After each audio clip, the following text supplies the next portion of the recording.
what did you conclude about your time in Columbia University? What were your impressions? What do you have to say to people about what you saw? And then oh my gosh. So that 4 years from 2016 to 2020, it was a complete madness.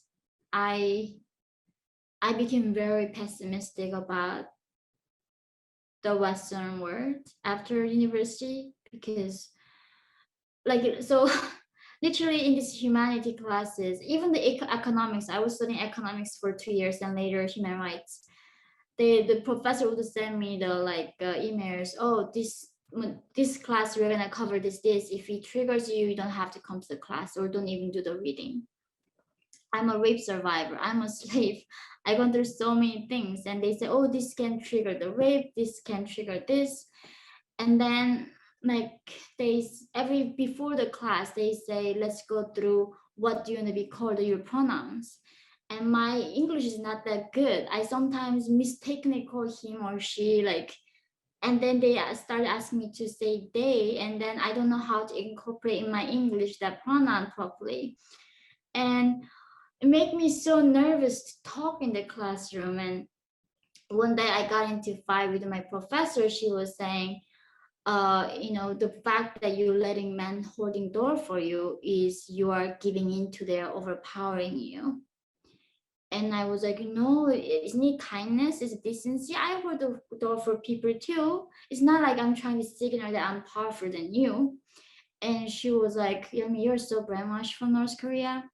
Like, and I was a scenario, of course my GPA is gonna be affected, and it's like, okay, I gotta really shut up. I gotta try to do my best to get a good GPA. So that 4 years, I learned to censor myself all over again. And it became ridiculous. Like That's terrible. exactly, like I literally risked my life to say what I think is right. And now I'm like, contribute 4 years of time, try how to create a safe space and be sensitive enough. So, and like, where am I? Like, where? And it gave me a lot of chaos. Like, did I become free? Like, where am I? Is there any truly free place in this world right now? Wasn't there at least one course that you took there, Yeah. taught by someone that taught you what you wanted to learn? One course. Where You even should know. Like if there was, you'd know. You'd I know. I knew I liked about the evolution class about how the humans we became who we are. Going through Homo erectus and like habilis or the humanity journey. But then, of course, they always had a political correctness element always in the textbook everywhere. So there's not. I like the economic classes a lot because it really helped me understand how the world worked in some other ways. But then, of course, it's all about like the payment, gender inequality, payments, blah blah, all that like macroeconomics has that thing. So I mean, I think it filtered out. It was good, but I don't think it was worth of that amount these Look, I days. had professors. I had lots of professors who were great. Like I Mm. went to this little college when I was 18, 17, I guess, because that's when I went to college. And it was just an adventure for me. Mm. You know, I got the people who taught me. I had an English professor. Um, his name escapes me at the moment, unfortunately. Dennis Wheeler was my political science professor. I remember that from 30 years ago. I can't remember my English professor's name, unfortunately. I had a philosophy professor named Longenbach, like 6 or 7 professors. And it was a small college. It wasn't an elite institution.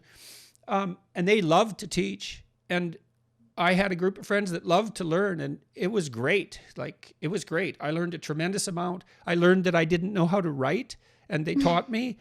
Robin Burke, that was the English professor's name. He gave me a D on my first paper. It shocked me to death because I'd got good marks in high school and I didn't know what I was doing. And he pointed it out and helped me learn to write. And these people were very serious. We walked through Plato and Aristotle and Hobbes and Rousseau and the full breadth of Western philosophy. And and it was exciting, and there was no politically correct nonsense. And that doesn't mean that it didn't cover the political spectrum. A lot of my professors were democratic socialists, not all of them, but plenty of them were. So they covered the political spectrum. So, and I would say too, when I was at Harvard and at the University of Toronto for that matter, that there were no shortage of professors who were providing genuine education that wasn't contaminated with propagandistic nonsense. And so I'm stunned to hear that you can't bring to mind a single example from your 4 years that where you got, see, you should have been exposed to people that had the same effect on you as George Orwell's Animal Farm, at least people who walked you through literature of that caliber and who had respect for it. At minimum, you should have got that.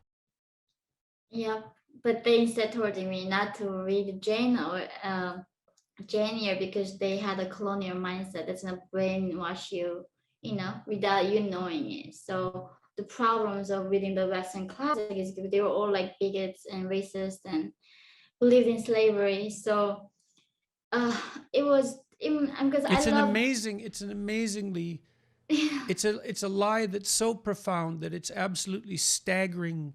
It's staggering to me to hear again, even though I've been watching this for the last 20 years, watching it develop.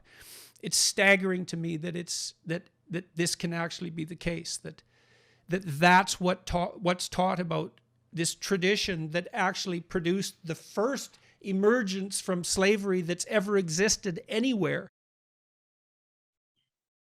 I really wish you would have had better professors. You deserve them. No, thank you for everything you do. Seriously, doctors. It's been, you have no idea how it touches so many, us and me especially, and reminding me of like how good still humans are, and really helping me not to lose my hope. So thank you for everything you do. Yeah, you too, kiddo. Your book's deadly, and so are you. Keep it up. Keep it up.